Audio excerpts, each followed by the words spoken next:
આપણે શરૂઆત કરીએ સર દીપકસિંહજી સોલંકીના પરિચયથી. સર દીપ ઉપનામથી લખે છે.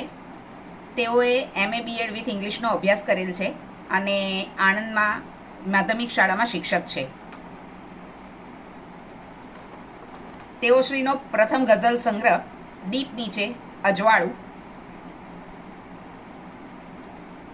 પછી સહિયારા પુસ્તકો છે અહેસાસ સફળતાનો, માનો પાલવ, શબ્દોસ્તવ, મહીસાગરનો શબ્દ, હૈયાની રજૂઆત, હળવાશ અને સિદ્ધપુર સાહિત્ય વર્તુળની ઈ બુક, ભગવતી કુમાર શર્માની ઈ બુક.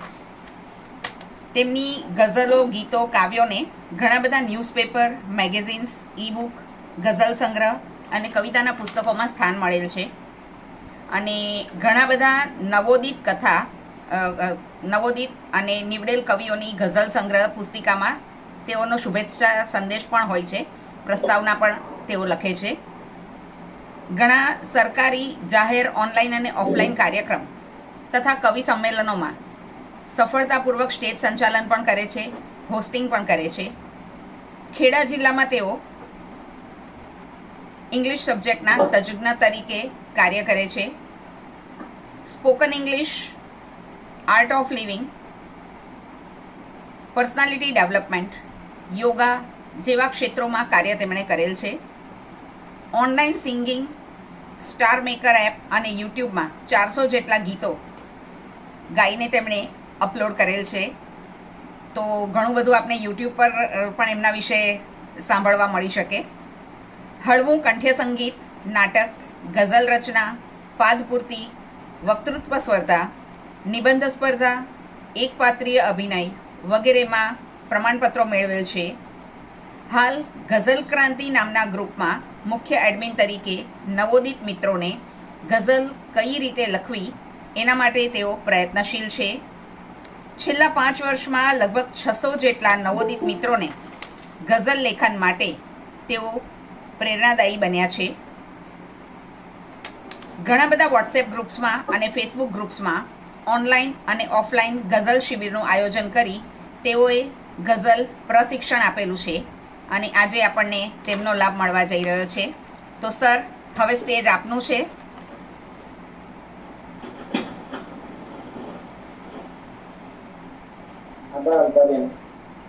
આપણી મુલાકાત એક મેસેજ દ્વારા થયેલી અને પછી આટલો સરસ કાર્યક્રમ તમે ગોઠવ્યો છે, તો એની અંદર જેટલા પણ ભાઈઓ બહેનો જોડાયા છે એ બધાનું સ્વાગત છે. આપણે કવિતાની વાત કરવી છે. હું કવિતાનો માણસ છું, એમ તો બીજું બધું મારો અભ્યાસ છે, પણ કવિતા અને ગઝલની અંદર ખાસ મેં પગરણ માંડ્યું છે. તો કવિતાથી જ શરૂઆત કરીએ. એટલે સાહિત્યના 2 પ્રકાર છે, ગદ્ય અને પદ્ય. જ્યારે ગદ્ય લખવાનું હોય ત્યારે આપણે બોલચાલની ભાષામાં, જે વ્યવહારિક ભાષામાં જે વાતચીત કરતા હોય એવું આપણે અત્યારે જે હું બોલી રહ્યો છું એ ગદ્ય સાહિત્ય છે. પણ પદ્ય સાહિત્ય એવું નથી. એમાં ચોક્કસ પ્રકારના શબ્દોનું ચયન હોય, એમાં ચમત્કૃતિ હોય, એમાં જે 9 રસ છે એમાંથી કોઈ એક રસને પકડીને તમને કવિ એ રસ સુધી લઈ જતો હોય છે. એટલે પદ્ય સાહિત્ય રચવું, તમે જે વાત કરી, થોડું અઘરું છે પણ મુશ્કેલ નથી. કોઈ પણ સ્ટેજથી આપણે 0થી પણ શરૂ કરી શકીએ છીએ અને આજે આપણે એના માટે જ મળ્યા છીએ. તો જેટલા પણ 6 મિત્રો જોડાયા છે, સૌનો આભાર. શરૂઆત કરીએ. કવિતા પહેલાની કવિતા અને કવિતા પછીની કવિતા અને ગદ્ય કવિતા, બધી વાતોને આવરી લઈને હું તમે સમક્ષ મૂકીશ. તો કવિતા લખવાના બે પ્રકાર છે. એક છંદબદ્ધ કવિતા અને બીજી અછંદસ, છંદ વગરની, એટલે કે જેવું મગજમાં આવ્યું એવું, એમાં કોઈ લય ના હોય, એને ગાઈ ના શકાય, એનું કોઈ કમ્પોઝિશન ના કરી શકાય, એવી કવિતા એટલે છંદ વગરની કવિતા. એ સીધી આપણે લખી શકીએ છીએ અને એ બધા કોઈ પણ વ્યક્તિ લખી શકે છે.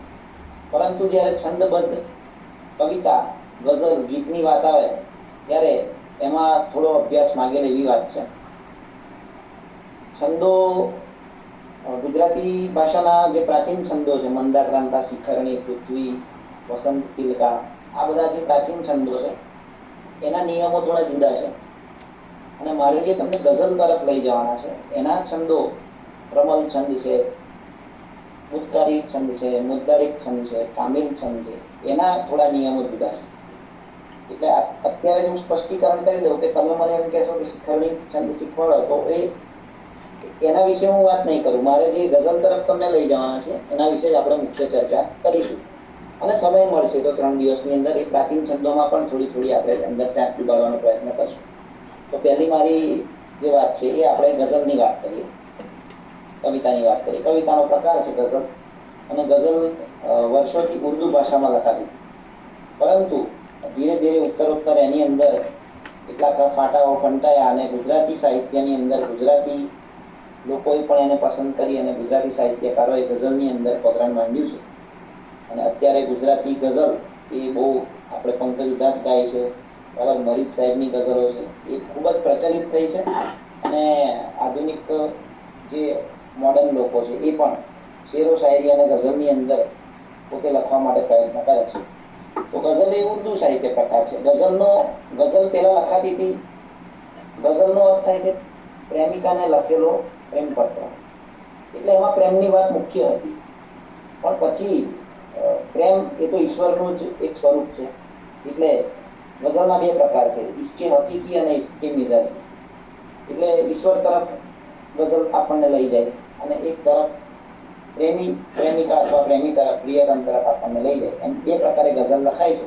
પણ આધુનિક ગઝલનો વિસ્તૃત સ્વરૂપ અત્યારે આપણે જોઈ શકીએ છીએ કે કોઈ પણ વિષય પર અને કોઈ પણ બનતી ઘટના પર અત્યારે ગઝલો લખાય છે. એટલે ગઝલ વિશ્વનું ફલક અત્યારે બહુ વિસ્તરી ગયું છે. એમ હું કહીશ તો એમાં કંઈ ખોટું નથી. તો ગઝલની વાત કરીએ તો ગઝલની અંદર શું હોય? તો સામાન્ય કવિતા લખો તમે અને ગઝલ લખો તો એમાં એટલો ફરક છે કે તમે કવિતા લખવાની શરૂઆત કરો ત્યારે અક્ષર મેળ અને માત્રા મેળ છંદ આપણે યુઝ કરતા હતા. અક્ષર મેળની અંદર આપણે અક્ષરો ગણતા હતા. એ પૃથ્વી છંદ હોય તો 17 અક્ષર, બરાબર, અને એનું એક ચોક્કસ બંધારણ હોય. મંદાક્રાંતા હોય તો 17 અક્ષર. શિખરીણી છંદ હોય તો યમન સબલગા એનું બંધારણ છે, સૂત્ર છે, અને એના 17 અક્ષર હોય અને યતિ સ્થાન હોય ને એ હતું. પણ ગઝલની અંદર માત્રાઓ ગણતા આવડવું જોઈએ, અને એ માત્રા મેળ છંદ છે ગઝલ છે. એટલે એમાં માત્રાને ખૂબ જ મહત્વ છે. તો આ જે છંદો છે એ બધા ઉર્દુ બહેરો છે. બહેર કહીશું, છંદ કહીશું, બધી એક જ વાત છે. એમાં આવર્તનો હોય છે. આવર્તનો એટલે એક ચોક્કસ પ્રકારની ગોઠવણી. તો આવર્તનો બનાવવા માટે આપણને લઘુ અને ગુરુ 2 અક્ષરોની સમજ પહેલા હોય છે. એ આપણે જે બોલીએ છીએ એમાં લઘુ અક્ષર કયો છે અને ગુરુ અક્ષર કયો છે એ ખાસ આપણને ખબર હોય તો આપણે છંદ વિશે થોડું આ સમજ મેળવી શકીએ. લઘુ અક્ષર માટે હંમેશા લ શબ્દનો પ્રયોગ થાય છે. લઘુ એટલે લ અને ગુરુ એટલે ગા શબ્દનો પ્રયોગ થાય છે. એટલે તમે ગઝલનું બંધારણ જોશો તો એમાં લલગા, ગાલગા, લગા ગાગા, ગાલ ગાગા, ગાગા ગાગા ગાલ, લગા ગાલ, આવી રીતે તમને અલગ અલગ પ્રકારના આવર્તનો જોવા મળશે. અને એ આવર્તનો વિશે આપણે વિસ્તૃત અભ્યાસ કરીશું. પણ છંદ અને બહેરની અંદર આ લઘુ ગુરુના જે આવર્તનો છે એ મળીને એક આખી બહેર બનતી હોય છે. તો હવે બહેર એટલે શું એ થોડું સમજીએ અને પછી લઘુ ગુરુ કેવી રીતે, કયા લઘુ અક્ષરો છે, કયા ગુરુ અક્ષરો છે, એની વિશે પણ આપણે થોડી જાણીશું. તો લઘુ અક્ષરો વિશે સમજી લઈશું એટલે બાકીના ગુરુ થઈ જાય. તો આપણો જે કક્કો છે કથિક ન સુધી, એમાં કથિક ન સુધીના બધા જ અક્ષરો સિંગલ, જેને કોઈ કાનો માત્ર રસોઈ દીર્ઘઈ કાંઈ પણ લાગ્યું ના હોય એવા બધા અક્ષરો કથિક ન સુધીના બધા અક્ષરો લઘુ કહેવાય. કે જેને કંઈ પણ ના લાગ્યું હોય એ લઘુ અક્ષર કહેવાય. હવે જે 12 અક્ષરી છે એમાં ક, કા, કી, ઈ, ઉ, કે, કઈ, કો, કૌ, કમ, કહ, આ જે 12 અક્ષરો છે, બરાબર. તો કથિકનો એ વ્યંજનો છે, એની સાથે સ્વર જોડાય છે. વ્યંજન અને સ્વરના મિશ્રણથી એક અક્ષર બને છે. કને કાનો કા, કને રસ્વઈ કી, કને દીર્ઘઈ કી. આપણે પ્રાથમિક ધોરણમાં આપણે અભ્યાસ કર્યો, પણ એનો છંદમાં કેવી રીતે પ્રયોગ કરવો, તો કયા અક્ષરો લઘુ ગણાય? તો રસ્વઈ અને રસ્વઉ જેને લાગે, કને રસ્વઈ કી, કને રસ્વઉ કુ, એવી રીતે ગને રસ્વઈ, ગી, એવી રીતે ચને રસ્વઈ ચી, એવી રીતે જ્ઞને રસ્વઈ જ્ઞી, કોઈ પણ ક થી જ્ઞ સુધીનો તમામ જેને રસ્વઈ લાગે એ બધા લઘુ અક્ષરો ગણાશે ગઝલ લખવા માટે.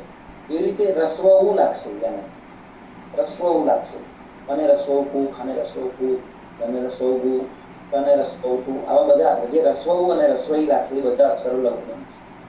સિંગલ એક જ હોય એ લઘુ ગણાય, જેને રસ્વઈ અને રસ્વ ઉ લાગે એ પણ લઘુ ગણાય. હવે આ મુખ્ય વાત છે, બાકીના અક્ષરો ગુરુ ગણાશે.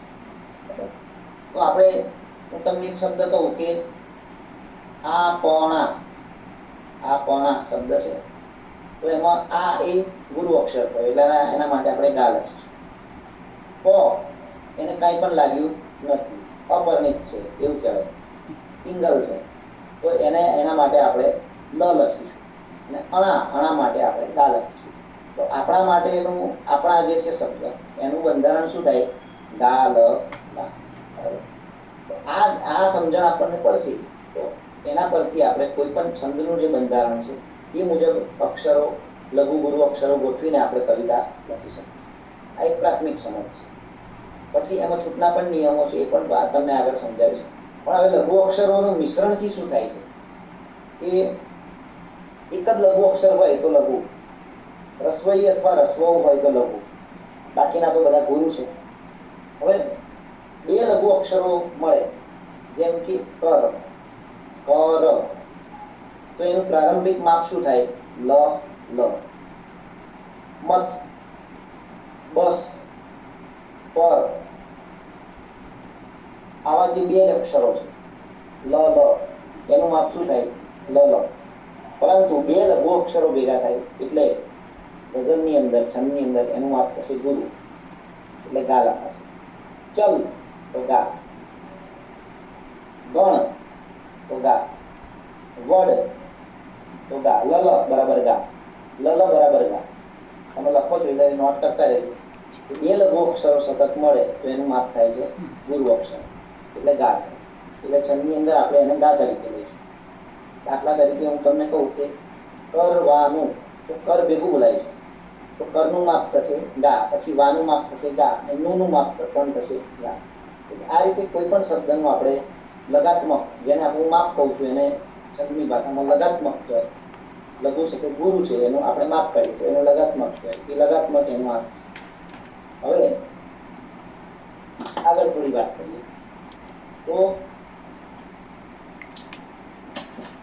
સતત 3 અક્ષર લઘુ હોય, સતત 3 અક્ષર લઘુ હોય. તમે પણ થોડું માઇક ઓન કરજો એટલે તમારું પણ હું થોડો રિવ્યુ લઈશ. માઇક ઓન કરજો, ભલે કેમેરો ઓફ હોય. સતત 3 અક્ષર, દાખલા કે અસર, આપણે આવું બોલીએ છીએ અસર, તો એનું પ્રારંભિક માપ શું થશે? લ, લ, લ. પરંતુ એનો ઉચ્ચાર શું થશે? અસર. અ અલગ બોલાય છે અને સર ભેગું બોલાય છે. અસર એટલે લગા થશે, લગા. એવી રીતે શરત, શરત એટલે લગા. નગર, ન અલગ બોલાય છે અને ઘર ભેગું બોલાય છે, એટલે એનું પ્રારંભિક માપ થશે લ, લ, લ, પરંતુ એનું છંદની અંદર માપ થશે લગા. આવા તમે એક બે શબ્દ બોલો, અસર, શરત, નગર. માઇક ઓન કરજો, બોલજો એટલે મને ખ્યાલ આવે.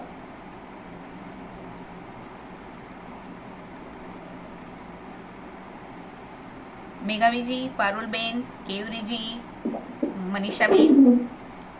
જી, સુરત હોય તો એ એવું થયું ને, સુરત હોવું છે તો લ છે.